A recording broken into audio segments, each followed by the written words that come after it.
अप्रैल मई 2020 में जब चीन गलवान में घुसा और हमारी जमीन पर अब तक कब्जा करके बैठा है, उसके बाद से बातचीत हो रही है। जो 23 अगस्त को जो प्रधानमंत्री नरेंद्र मोदी, वजीर आजम और चाइना के शी जिनपिंग से बातचीत हुई है, उसमें चाइनीज ऑफिशियल जो वर्जन है, उन्होंने कहा कि ये एक मीटिंग हुई है और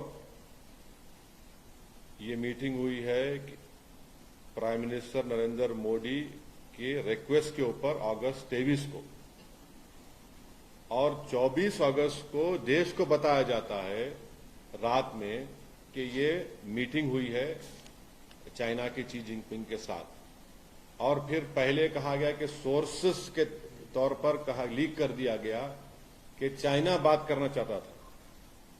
ऑफिशियली एमईए को स्टेटमेंट देना चाहिए था प्रधानमंत्री नरेंद्र मोदी और शी जिनपिंग की ये बातचीत के बाद कि ये बातचीत हुई। चाइनीज फॉरेन मिनिस्ट्री बोलती कि प्रधानमंत्री नरेंद्र मोदी बातचीत करना चाहते थे, और फिर बाद में हम लोग फॉरेन सेक्रेटरी कुछ और कहते हैं। तो हम ये पूछना चाह रहे हैं बीजेपी से, जो भारत में अभी सत्ता में है, कि आखिर क्यों प्रधानमंत्री चाइनीज प्रेसिडेंट के पीछे भाग रहे हैं बातचीत के लिए? आखिर क्यों देश के प्रधानमंत्री देश को अंधेरे में रख रहे हैं कि लद्दाख बॉर्डर पर क्या हो रहा है? आखिर क्या वजह है कि भारत के प्रधानमंत्री की सरकार, नरेंद्र मोदी की सरकार, हमारी बहादुर फौज पर ये प्रेशर डाल रही है कि कोई सोल्यूशन को एक्सेप्ट कर लिया जाए?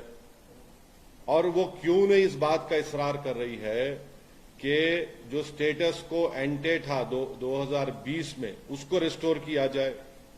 आखिर क्यों देश की बीजेपी की सरकार चीन की फौज को रिवॉर्ड या इनाम देना चाहती है? पिछले 40 महीने से हमारी बहादुर फौज 50,000 के करीब वहां पर हजारों फीट ऊंचे पहाड़ियों पर बैठकर बड़ी बेबाकी और बहादुरी के साथ चीन की फौज का वहां पर ठहरकर उनसे मुकाबला कर रही है। तो आखिर क्या है कि अगर हमने ये टेरिटरी खो दिया है, हमने भारत की बीजेपी की सरकार चीन के सामने झुक जा रही है, ये बड़ी हमारे लिए बड़ी बेशर्मी की बात है।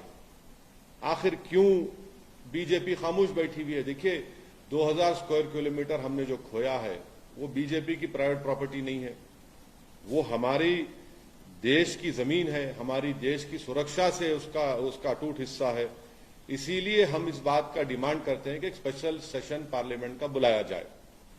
तीसरी बात यह है कि आप जो बातचीत कर रहे हैं चीन से, क्या हम वो 65 में से 25 पेट्रोलिंग पॉइंट पर हमारी फौज वहां पर पेट्रोलिंग कर पा रही है? नहीं कर पा रही है।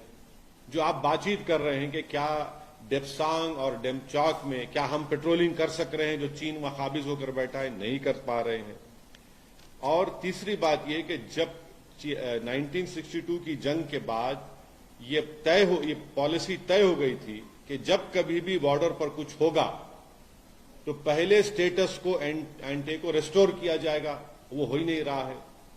आप बोले जा रहे हैं कि डिसएंगेजमेंट हुआ है पोंग सोंग सू में, गालवान वैली में, गोगरा में और हॉट स्प्रिंग्स में। क्या हम उन जगह पर जो स्टेटस को एंटो रिस्टोर कर पाए, नहीं कर पाए?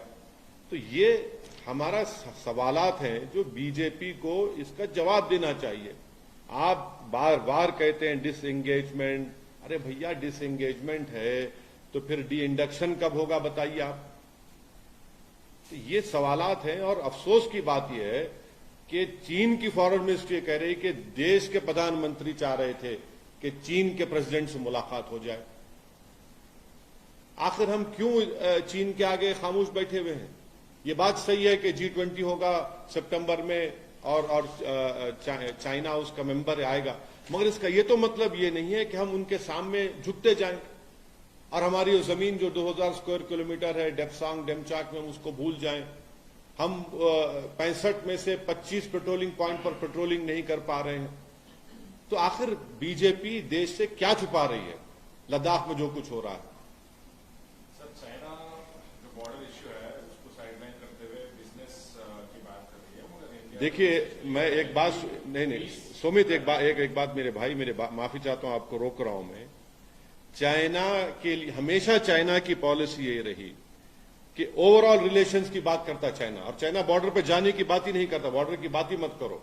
ये चाइना का शुरू से इनका ये स्टैंड रहा है, जो हमको हमेशा धोखा देते रहे। आप ओवरऑल रिलेशनशिप की बात करिए।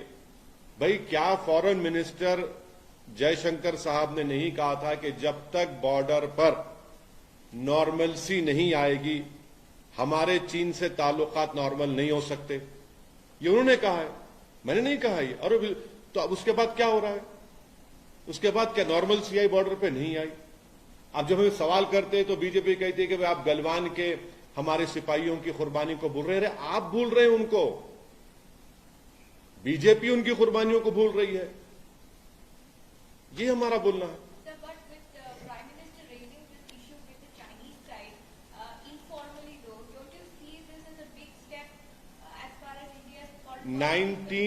Nineteen rounds of talks have been held. The Prime Minister also spoke to the Chinese President in Bali.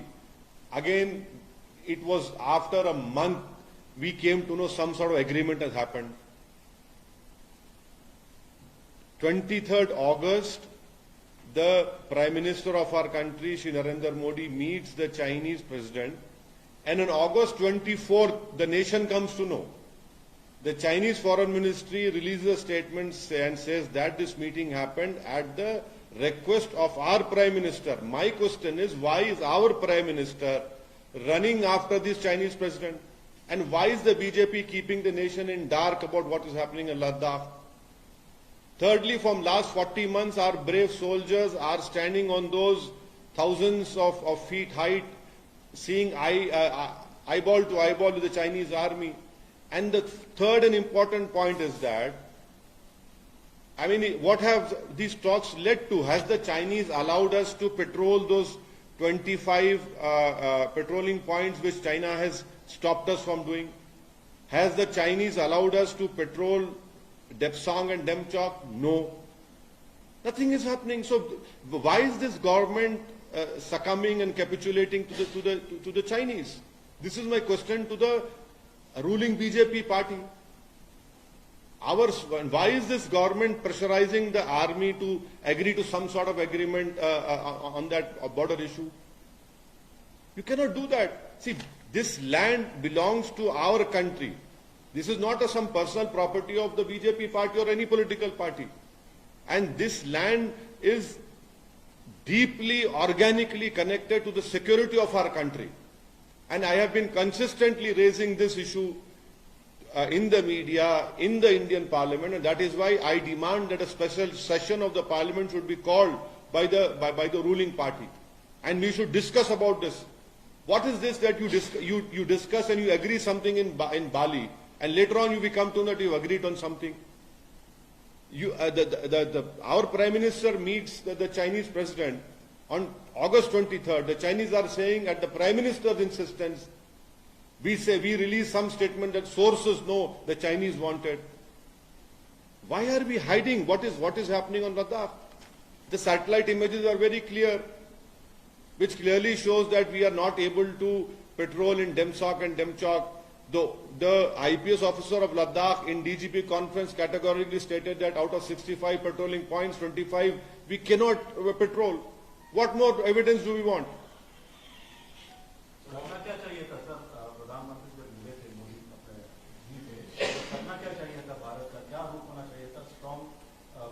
मैं आपको एक ही बात बोल रहा हूं कि हमारी फौज को आप पूरी इजाजत दीजिए।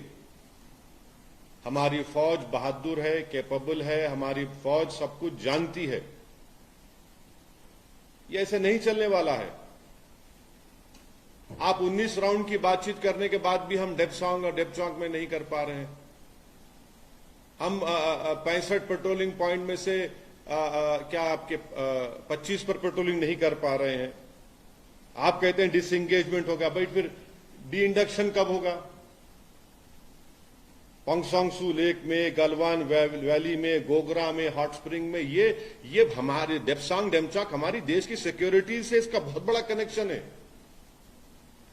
सर, आप तो बोल रहे हैं कि बहादुर फौज को इजाजत दी जाए, लेकिन बीजेपी कहते हैं कि असद ओवैसी हमेशा युद्ध चाहते हैं, जंग चाहते हैं।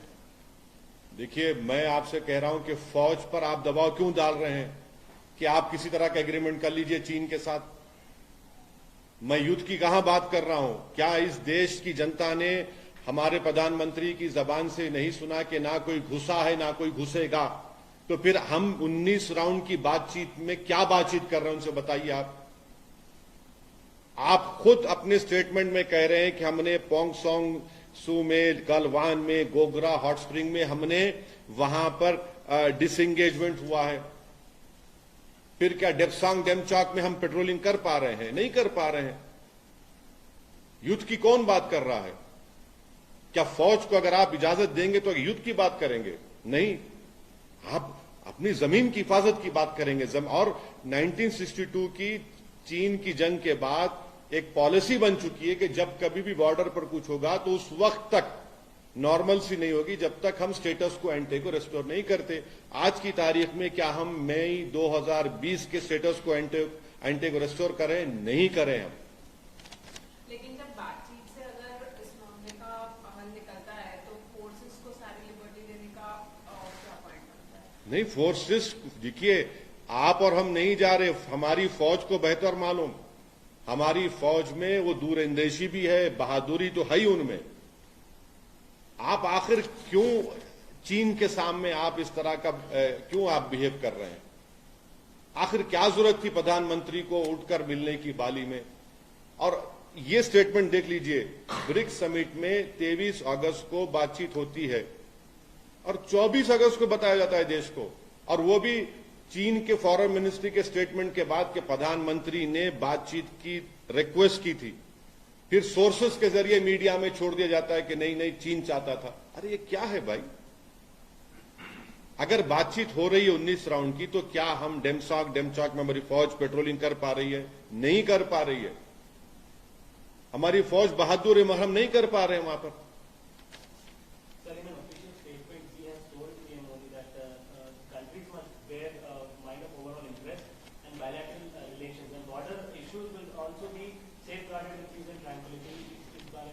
देखिए, चाइना जो है हमेशा बॉर्डर के इशू पर बातचीत करना नहीं चाहता, और every time the Chinese has always been stating this golden word, overall relation. अब ओवरऑल रिलेशन उनका मतलब क्या है कि आप बॉर्डर पे मत बात करिए, आप ट्रेड पर बात करिए। इसमें मेंशन किया गया सर, बॉर्डर पर बात करेंगे, क्या वो तो हमेशा उनका वो स्टैंडर्ड स्टेटेड स्टेटमेंट है। अरे ऑफिशियल स्टेटमेंट पहली मर्तबा नहीं है, आप उठाकर देख लो, आपको ऐसे 25 नहीं 40 स्टेटमेंट मिल जाएंगे उनके। 2020 से आपको 10 से 15 स्टेटमेंट मिल जाएंगे। हम ये पूछना चाह रहे हैं कि चाइना बार बार ओवरऑल रिलेशन, तो ओवरऑल रिलेशन में क्या फॉरेन मिनिस्टर हमारे जयशंकर साहब ने नहीं कहा था कि अनलेस नॉर्मल सी रेस्टोर नहीं होगी बॉर्डर में, चीन के साथ हमारे नॉर्मल रिलेशनशिप नहीं हो सकते? फिर ये क्या हो रहा है? फिर बताइए आप। और चाइना के हम ट्रैप में जा रहे हैं। ओवरऑल रिलेशन का मतलब क्या है? कि हम भूल जाएं डेप्सांग डेमचॉक को, हम भूल जाएं उन 25 पेट्रोलिंग पॉइंट को, हम एक्सेप्ट कर ले उन बफर जोन को। अरे भाई, हमारी फौज बहादुर है। आप फौज पे दबाव मत डालिए, फौज को बोलिए देखिए क्या करना है, वो करेगी फौज हमारी। सर, उनके फॉरेन मिनिस्ट्री का ये स्टेटमेंट जैसा आप बोले बहुत बार है, और उन्होंने दिया था that peace should be maintain, और मतलब अभी हमारी तरफ से क्लियर मैसेज ये था कि पीस जरूरी है। तो पीस का मतलब ये है कि हम एक न्यू नॉर्मल को एक्सेप्ट कर लें, और चाइनीज का जो एग्रेशन है हम उसको एक्सेप्ट करके चाइना को रिवॉर्ड करें, उसको अपीस करें एग्रेसर को। अगर न्यू नॉर्मल और न्यू पीस का मतलब ये कि हम चाइना को रिवॉर्ड करें क्योंकि एग्रेसर है, उसको अपीस करें, कि तो ये अपीसमेंट एग्रेसर का अपीसमेंट हो रहा है। Because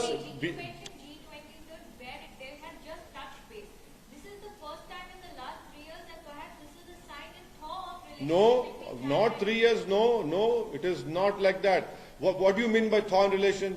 Do you know that the trade imbalance is how much between India and China? Do you know that how much loans we are getting from the Asian banks, two banks to India? What did you? Our relationship are continuing. There is no thaw or whatever you are saying. No. Please tell me that if what you are saying is so, has China allowed us to patrol in Depsang and Demchok? Has China allowed us? Has de-induction happened? Has China allowed us to patrol those 25 patrolling points? My basic question is, why is the government hiding the truth on Ladakh? That is my question. And didn't the Honorable Prime Minister meet the Chinese President in last G20 meet in Bali? And that too also after a few months have passed, we came to know what agreement they have come to. Going forward क्या होना चाहिए sir? क्योंकि जिस तरह से देखिए, going forward ये होना चाहिए कि देश की जमीन पर कोई कॉम्प्रोमाइज नहीं होना चाहिए। देश की फौज को हमको उनको आजाद फैसले लेने की इजाजत देनी चाहिए और उन पर फौज पर दबाव नहीं डालना चाहिए। और हम चीन के पीछे क्यों जा रहे हैं बातचीत करने के लिए? ठीक है, G20 होगा तो चीन उसका मेंबर है, मानते उस बात को, मगर इस बात को तो समझिए कि वो जो जमीन हम खो चुके हैं, जहां पर चीन की फौज बैठी हुई है, वो देश की जमीन है। वो उसकी देश की सुरक्षा से उसका बहुत इंपॉर्टेंट रिश्ता रहा है और 40 महीने से हमारी बहादुर फौज वहां पर बैठी हुई है। उनकी बहादुरी को हम सलाम करते हैं, मगर आप क्या कर रहे हैं फिर बताइए? सर, राहुल गांधी जी भी अभी यही कह रहे हैं। पैंगोंग हम लेट विजिट किए थे और वहां पे लोग बोल रहे हैं कि हजारों किलोमीटर चाइना ऑक्यूपाई करके बैठे हुए हैं। कारगिल में से उन्होंने ये इश्यू टेकअप किया, तो आपका क्या कहना है? नहीं, वो कांग्रेस पार्टी बोलेगी, मैं उस बात पे नहीं बोलना चाहूंगा। सर, मुसलमान के विषय पर जब सवाल किया गया, पाकिस्तान की बात करते हैं, हमारे पड़ोसी मुल्क, दो बड़े पड़ोसी मुल्क पाकिस्तान और चीन, एक तरीके से अगर उनके साथ युद्ध जैसे वातावरण बनेंगे तो हमारे हालात भी खराब होंगे। कैसे इसको सुलझाया जाए? नहीं तो देखिए, आप कह रहे हैं युद्ध की बात, मैं युद्ध की बात नहीं कर रहा हूं। मैं आपसे कह रहा हूं कि हमारी फौज इतनी ताकतवर है, इतनी बहादुर है, इतनी दूरंदेश है कि आप उनको फैसला लेने दीजिए। मैं युद्ध की बात नहीं कर रहा हूं। कौन युद्ध की बात कर रहा है? अब कल अगर सर्जिकल स्ट्राइक होगा पाकिस्तान में जनवरी 2024 में या फरवरी 2024 में कुछ हो जाएगा, तो क्या आप ही मुझसे पूछेंगे आप क्यों सपोर्ट नहीं कर रहे, देशभक्ति दिखाइए अपनी? तो ये तो नहीं होगा ना। आप लोगों को भी एक स्टैंड लेना चाहिए। आप लोग अपना स्टैंड ले लीजिए। हम तो आपसे कह रहे हैं, मैं युद्ध की बात नहीं कर रहा हूं, मैं अपनी जमीन को हासिल करने की बात कर रहा हूं।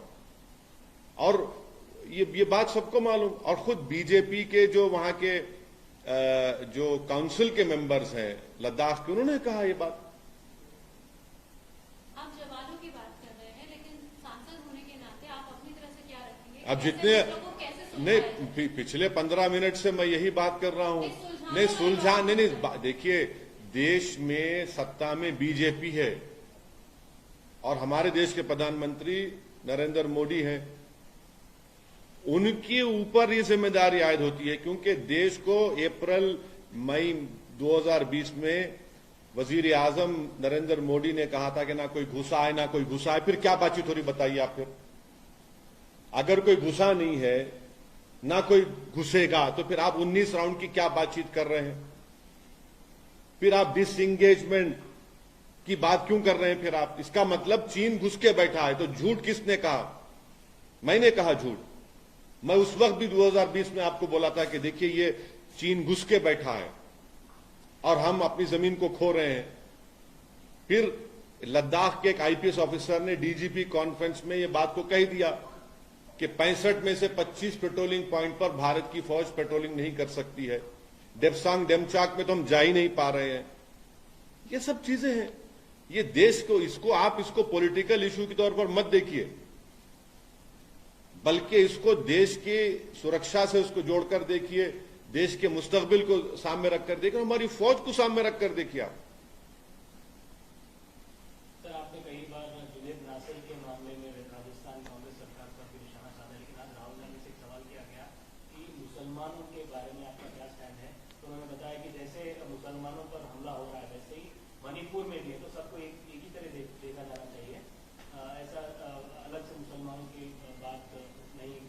ये मेरे को नहीं मालूम वो क्या बोले और क्या बोलना चाहते हैं, वो ही जाने।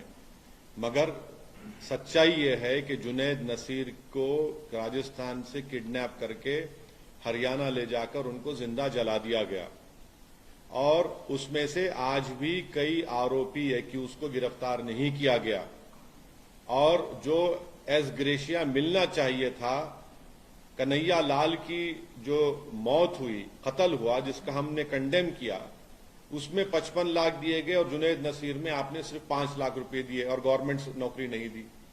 ये कौन सा इंसाफ है बताइए आप? इंसान की जान की कीमत क्या अलग हो जाती है क्या नाम की बुनियाद पर या मजहब की बुनियाद पर? इंसान इंसान होता है। सर, चंद्रयान के बारे में, चंद्रयान गया है तो अभी इसरो के साइंटिस्ट को श्रेय जाता है, लेकिन देख रहे हैं कि पिछले 2 दिन से बीजेपी क्रेडिट ले रही है, कांग्रेस ले रही है, तो क्या ये सही संदेश नहीं जाता है? क्योंकि साइंटिस्ट ने काम किया है, उनको ही पूरा श्रेय जाना चाहिए। नहीं, यकीनन हम तमाम खुश हैं, मुबारकबाद देते हैं इसरो के साइंटिस्ट को कि हमने एक साइंटिफिक हिस्ट्री हमने क्रिएट की और मून के उस हिस्से में, साउथ पोल में हमने ये उसको उतारा है, चंद्रयान को। ये बहुत बड़ी हमारे लिए क्रेडिट जाता है, हमारी साइंटिफिक साइंटिस्ट के लिए, पूरी कम्युनिटी के लिए।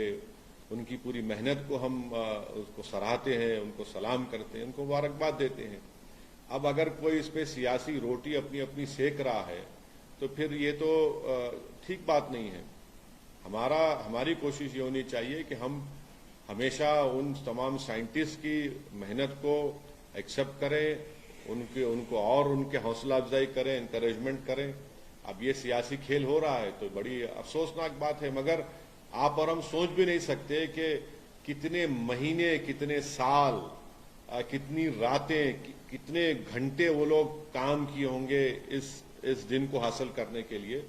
तो हम लोग तो पॉलिटिशियन हैं, यकीनन हम भी मेहनत करते हैं, मगर वो जो उन्होंने मेहनत की है वो आप और हम सोच भी नहीं सकते होंगे उन साइंटिस्ट की जो मेहनत रही है उसमें। सर, इंडिया की जब बात होती है INDIA, पूरी ऑपोजिशन यूनिटी, आप बोलते हैं कि लड़ाई जो है ना पार्लियामेंट सीट्स पे होना चाहिए, फेस पे नहीं। अगर होगा तो फिर प्राइम मिनिस्टर मोदी को बेनिफिट होगा। तो अभी ये जो INDIA है और जो यूनिटी ऑफ ऑपोजिशन पार्टीज है, इसमें क्लियरली क्रैक दिख रहा है। मतलब वहाँ पे ममता बनर्जी के जो कैडर है उनको प्रेम के जैसा पोर्ट्रे कर रहे हैं। अभी राहुल गांधी जी को यूपी के कांग्रेस लीडर कह रहे हैं कि इनको प्राइम मिनिस्टर बनाना चाहिए। मैं भी बोल रहा हूँ के चंद्रशेखर राव भी, आप अंडर एस्टिमेट मत करिए के चंद्रशेखर राव को भी। के चंद्रशेखर राव की कैपेबिलिटी को, उनके फोरसाइट को आप हरगिज अंडर एस्टिमेट मत करिए, उनकी सगैसिटी को, पॉलिटिकल सगैसिटी को। मैं भी कह रहा हूं, बिल्कुल कह रहा हूं। और मेरा मानना यह है कि यहां पर तेलंगाना में जहां पर किसानों की खुदकुशी बहुत आम बात होती थी, जहां पर इरिगेशन के पानी के लिए, पीने के पानी के लिए और बिजली के लिए एक बहुत बड़ा मसला, चैलेंजिंग मसला बन गया था, आज ये तीनों चीजें बहुत कम हो गई हैं। किसानों की खुदकुशी बहुत कम हुई है, मानता हूं बात जगह हो रही है मगर बहुत कम हुई है। आज आप बिजली मिल रही है किसानों को, फ्री में बिजली मिल, 50,000 करोड़ के करीब तो सब्सिडी सरकार देती है। तो देश को इस तरह की भी एक विजन की जरूरत है। अब प्रॉब्लम क्या है कि सिर्फ आप लोग देख रहे हैं कि भाई एक बीजेपी का विजन जो हम देख चुके 9 साल में, अब ये सो कॉल्ड INDIA का इनका एक प्रोग्राम सामने आ रहा है। तो फिर मेरा मानना यह है कि इस देश को एक तीसरे विकल्प की भी जरूरत है। सर, आप तेलंगाना की बात कर रहे हैं, BRS ने लिस्ट जारी किया है और उसमें आपके भी जो सीट्स है वहां पर भी कैंडिडेट खड़े किए हैं। आप मुख्यमंत्री की तारीफ करते हैं, लेकिन दोनों एक दूसरे के खिलाफ। नहीं, देखिए जो काम हुआ है उसकी अगर उसको आप नहीं बोलेंगे तो आप बोलेंगे कि आप राजनीति कर रहे हैं। जो काम हुआ है मैं तो कह रहा हूं, जहां पर हमको अपोज कर रहे हैं अपोज करेंगे हम। अब जैसा कि आप बताइए कि मैं पिछले 28-29 साल से पॉलिटिक्स में हूं, अल्लाह के करम से, अवाम की दुआ और उनकी सब ताईद की वजह से।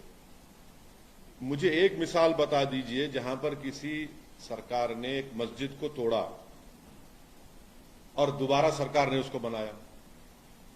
मेरे को बताइए कहां पर हुआ है, कौन से जगह पर बताइए मेरे को कहां पर हुआ है। तो ये काम हुआ है, उसको एक्सेप्ट करना पड़ेगा। आप बोलेंगे अरे भाई इलेक्शन के मुकाबला होगा जब, तो सर आप इस बार ज्यादा सीट्स पे लड़ने का, अरे मुकाबला करेंगे, नहीं मुकाबला होगा। हम अपने जहां पे हमारे कैंडिडेट खड़े रहेंगे मुकाबला करेंगे, उनको एमएलए बनाने की हम पूरी कोशिश करेंगे, ये बिल्कुल सही है। नहीं, देखिए चीफ मिनिस्टर ने हमारे बारे में जो बात कही है, मैं उनका शुक्रिया अदा करता हूं और मुझे यकीन है कि तेलंगाना की आवाम जो है उनके अच्छे काम जो किए हैं और बहुत से अच्छे काम वो किए हैं, मैं मुकम्मल, मेरे को मालूम तुम क्या पूछने वाले हैं, मैं जवाब नहीं कहीं नहीं आ रहा हूं, तुम इतना बेचैन मत हो जाओ। तुम कांग्रेस पार्टी का सवाल करना चाह रहे हैं, मैं बोलूंगा, ठहरो अभी सुनो। तो ये काम हुआ है तो उसमें बुरी बात क्या है, उसको बोलना चाहिए ना भाई। बाबरी मस्जिद जब शहीद हुई थी, यही कांग्रेस पार्टी ने देश को कहा था कि हम वहां मस्जिद बनाएंगे, आपने बनाया वहां पर। आपके क्या CWC में आपने ये कहा था, ये बात भूल गया जा, आप बताइए कहां पर हुआ है। तो ये सब बातें हुई है ना, इसका कोई इनका अच्छा फिर प्रोपेगेंडा करते शमशाबाद की मस्जिद में। आपको बोल रहा हूं मैं जाके वहां पर देख कर आया, आप लोग वो भी जाके नहीं देखते, आप चला दिए आप लोग अपने अपने उसमें चैनलों में, इसमें नहीं दूसरी जगह पे चला दिया, अनऑफिशियल चला दिए। शमशाबाद की मस्जिद बनी हुई है, वो भी आप लोग नहीं देखते। तो ये हुआ इनका जो काम है। अच्छा, शादी मुबारक की स्कीम है, आज आप कितने 80,000 मुसलमान बच्चे बच्चियां जो है रेजिडेंशियल स्कूल में फ्री में पढ़ रहे हैं। मेरे कॉन्स्टिट्यूंसी के रेजिडेंशियल स्कूल के 3 बच्चे नीट क्वालिफाई करके गवर्नमेंट मेडिकल कॉलेज एडमिशन मिला, जिसमें से एक बच्चा तरकारी बेचने वाले का बच्चा है। अब उसको हम तीनों बच्चों को कल बुला रहा हूं दारुसलाम में, बुला के हमारे जो चैरिटेबल ट्रस्ट से उनको हम इंशाल्लाह ताला उनको हम इनकरेज करने के लिए उनको जो भी हम करना है कल करेंगे। मगर ये चीजें हो रही है ना, इसका इलेक्शन से क्यों जोड़ते आप? इलेक्शन में तो भाई मुकाबला सबको करना पड़ेगा। अब मैं क्या पिक एंड चूज करूंगा, नहीं इससे मुकाबला करूंगा, इससे नहीं करूंगा, वो भी नहीं करेंगे, तो मुकाबला हो।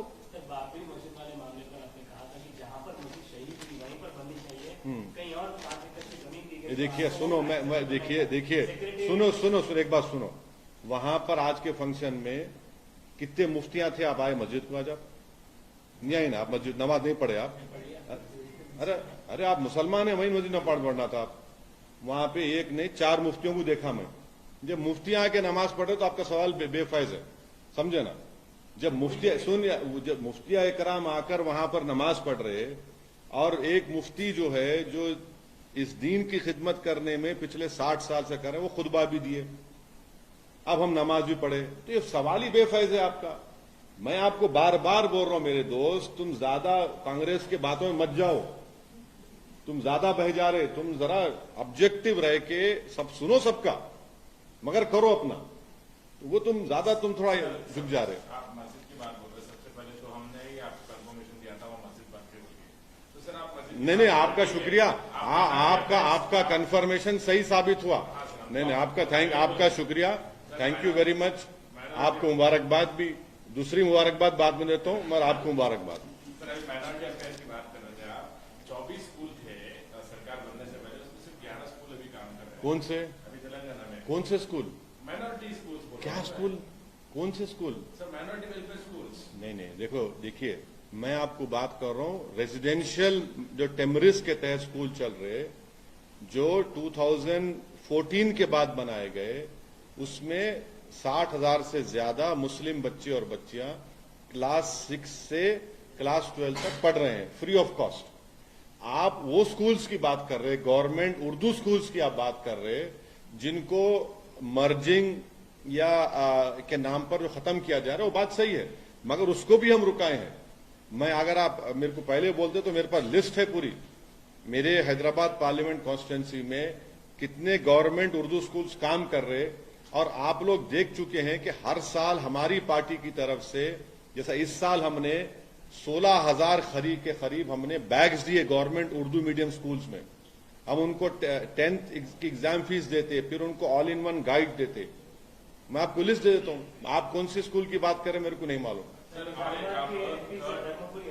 परसों एक बयान दिया सर, जिसमें उन्होंने एक पत्रकार को जवाब देते हुए कहा कि अगर आप नोटा को वोट डालोगे तो आएगा बीजेपी, कांग्रेस को डालोगे या बीआरएस को डालोगे तो आएगा बीजेपी, खिलेगा कमल। तो इस पर आप क्या कहेंगे सर? ईवीएम को लेकर बीआरएस ने ईसीआई इलेक्शन कमीशन, मेरे को नहीं मालूम, हो सकता हूं साइंटिस्ट है, उन्होंने साइंटिस्ट है उन्होंने, तो फिर उन्हें बहुत बड़ा साइंटिस्ट है, उन्हें नहीं मालूम मेरे को, आई डोंट नो क्या बोल सकते।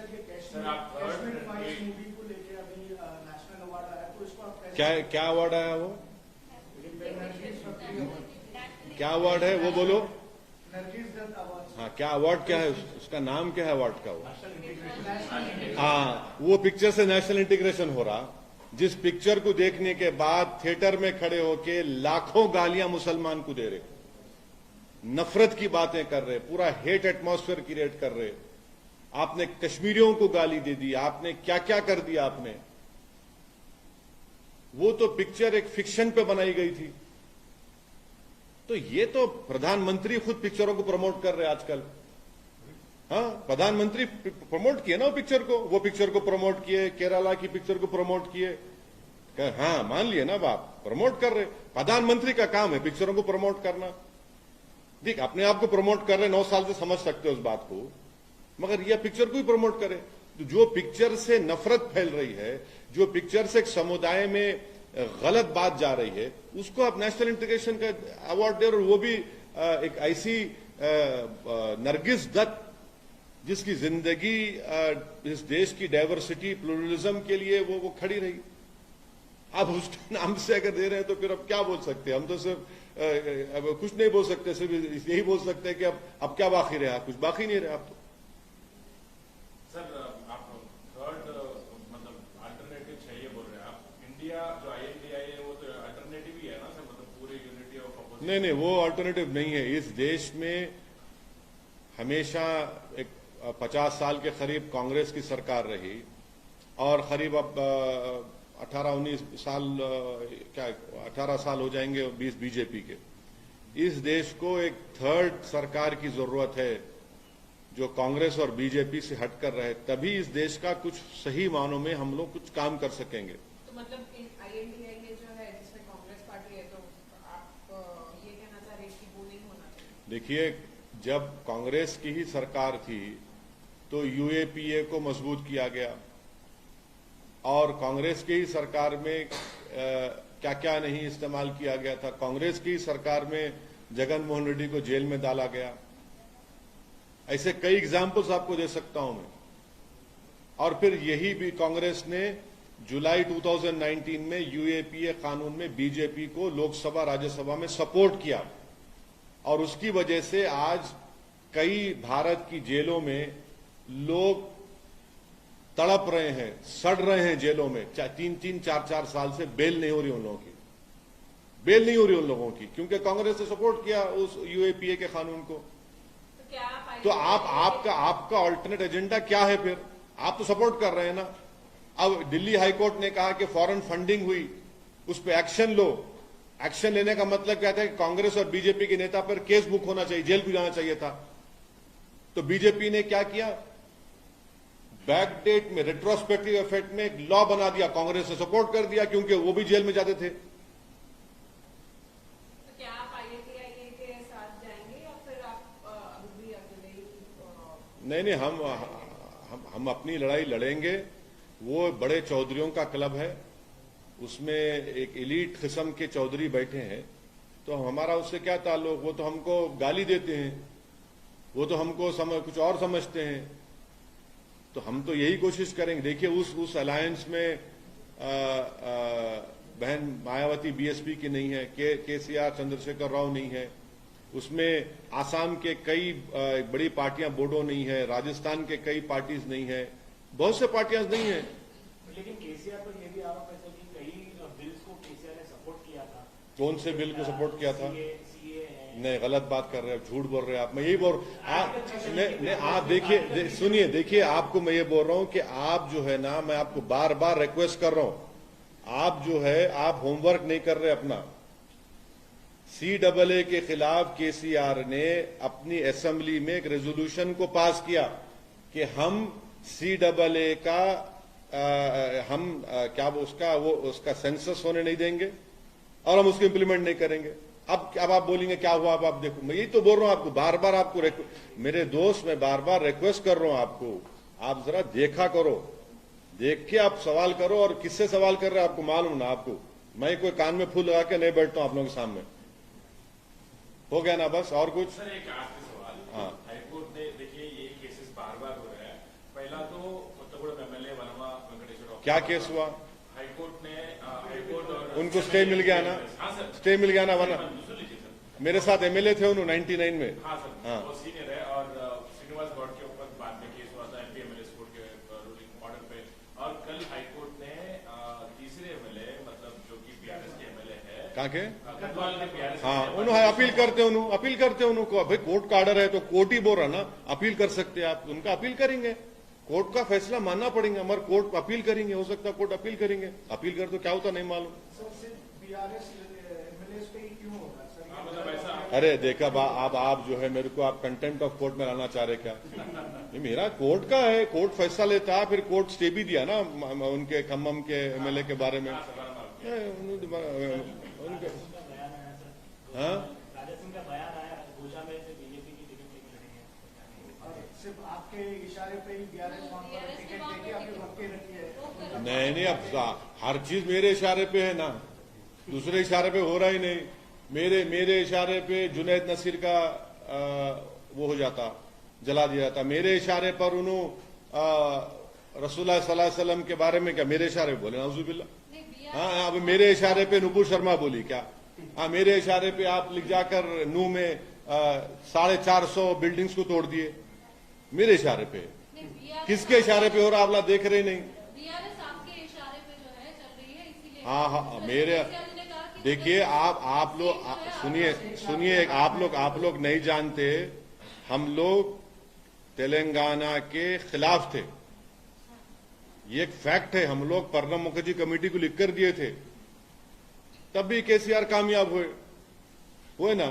तो क्या मेरी बात सुने? उनकी पॉलिसी अलग है, हमारी पॉलिसी अलग है, मगर उन्होंने जो अच्छा काम किए उसको आपको बोलना चाहिए।